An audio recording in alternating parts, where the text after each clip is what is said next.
नेपालको अर्थतन्त्रको मेरुदण्ड, लाखौँ नागरिकको जीविकोपार्जनको आधार र समृद्ध नेपालको आधार स्तम्भ हो कृषि।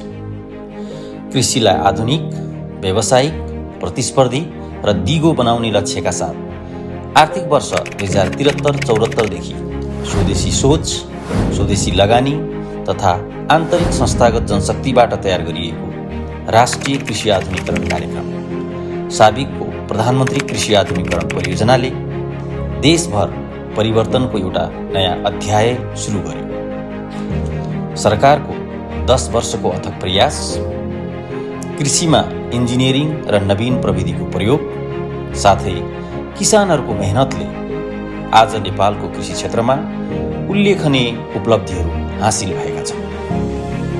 7 सुपर जोन, 30 जोन, 150 ब्लक र 2100 पकेटबाट सुरु भएको यो यात्रा हाल 21 सुपर जोन, 206 जोन, 1600 ब्लक र 9393 पकेट विकास कार्यक्रम मार्फत कृषि आधुनिकीकरण र औद्योगिकरणको दिशामा अगाडि बढिरहेको छ।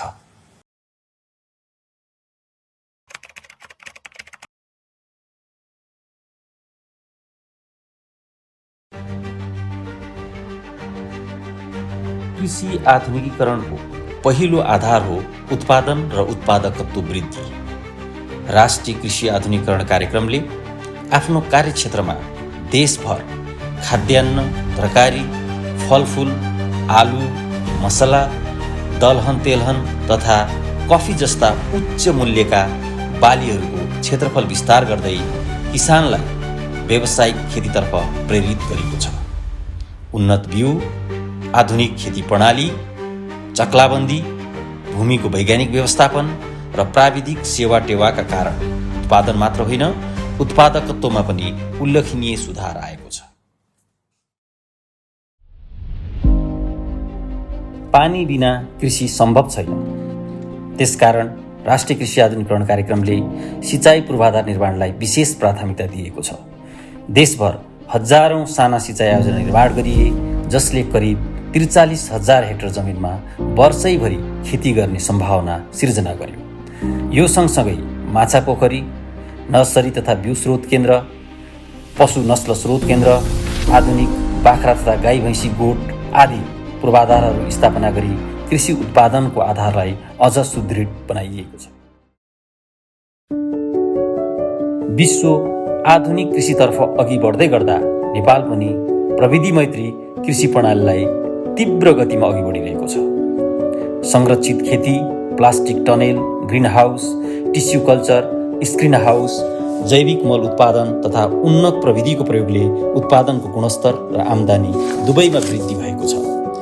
यसले जलवायु परिवर्तनका चुनौतीसँग सामना गर्दै वर्षैभरि बाली र वस्तु उत्पादन गर्ने सम्भावना पनि बढाएको छ।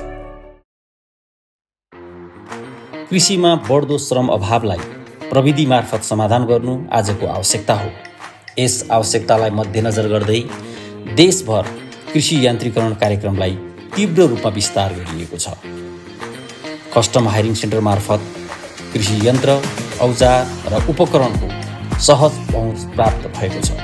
यसले कृषि कार्यलाई छिटो, कम लागतमा उच्च गुणस्तरका साथ सम्पन्न गर्न सहयोग पुर्याएको छ। आधुनिक प्रविधिको प्रयोगसँगै नेपालको कृषि अब श्रममा होइन, दक्षता र नवप्रवर्धनमा आधारित बन्दै गएको छ।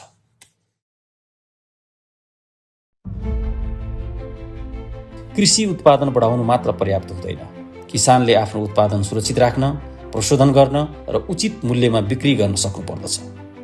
यस उद्देश्यका साथ देशभर सङ्कलन केन्द्र, गोदाम, कोल्ड स्टोर, प्रशोधन उद्योग, ढुवानी प्रणाली तथा बजार पूर्वाधार विकास गरिएको छ। यसले उत्पादन पछिको क्षति घटाएको छ, मूल्य अभिवृद्धि गरेको छ र किसानलाई बजारसँग प्रत्यक्ष रूपमा जोडेको छ।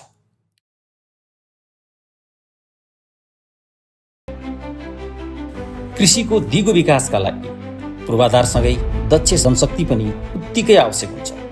यसलाई मध्यनजर गर्दै माटो परीक्षण सेवा विस्तार, कृषि इन्टर्न परिचालन, प्राविधिक जनशक्ति उत्पादन तथा उद्यमशीलता विकास कार्यक्रम सञ्चालन गरिएको छ। यी प्रयासहरूले नयाँ पुस्तालाई आधुनिक कृषि व्यवसायमा आकर्षित गर्नुका साथै कृषिमा वैज्ञानिक सोच र नवप्रवर्तनको संस्कार विकास गर्न सहयोग पुर्याएका छन्। 10 वर्षको यो यात्रा केवल निर्माण गरिएका संरचना, वितरण गरिएका औजार उपकरण वा हासिल भएका तथ्याङ्कहरूको सूची मात्र होइन।